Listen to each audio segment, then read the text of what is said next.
Dominique Moceanu, 1996 Olympic gold medalist. I was part of the first U.S. women's gymnastics team to win Olympic gold. Today, the first pro tip is going to be a standing back handspring, and Mahima is going to be my assistant. So the first thing I like to do when I teach a back handspring, and especially if they're a beginner and they've never done it before, is to really get the bridge flexible.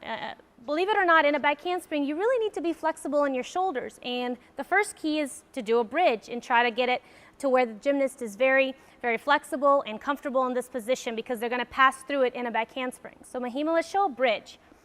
So a good bridge has nice extended legs, feet together. You see this perfect arch that she has going here. It's very beautiful. Her elbows are straight and they're very narrow. Some gymnasts like to bend their arms here, or when they first start out this skill, they don't know kind of what they're doing. So the coach has to really guide them and make sure that they're doing the right body position, because that's going to affect their other skills later on.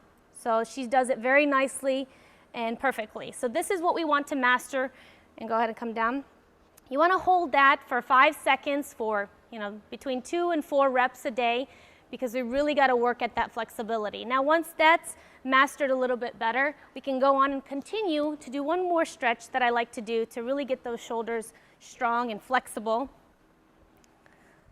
And that's just a shoulder stretch, whether it's on the beam or on a mat like this. I like to make sure that the gymnast has a nice flat body, because this is also a position you're passing through in the back handspring. So we really should pay attention to that.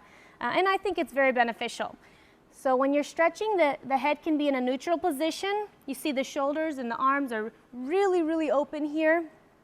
And the arms, I like to keep them very narrow. So I like to pull my gymnast's arms really close to their ears and not have them too wide, and make sure that their elbows are straight. I usually hold this with the gymnast for 30 seconds for 2 sets. Every day before we start balance beam, just to get it in there and make sure that it's worked into the workout regimen. And then just let them breathe and take a break. And of course, this back handspring is learned for some over several months. It's not learned in 2 minutes. So take your time and be patient with this skill, because it takes time.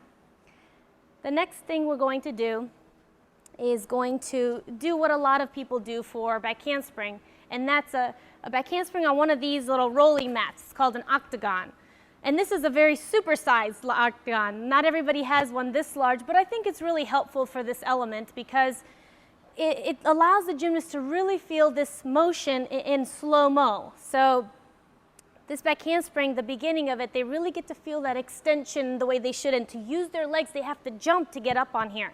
And I think that really is a good lesson to teach the gymnasts or the cheerleaders or the athletes, anybody, a tumbler who wants to learn a back handspring, to teach it the right way. And there's many methods, but this is the one I found has been very helpful for me. Now, Mahima, let's show them how we jump up and really extend in this position. We're going to jump up and extend. Good, there you go. I'm going to tight knees and really land with nice tight shoulders and step down. Very good. Now, a lot of people, when they kick up and land on this second part, Mahima, come up and show. Sometimes the problem with this,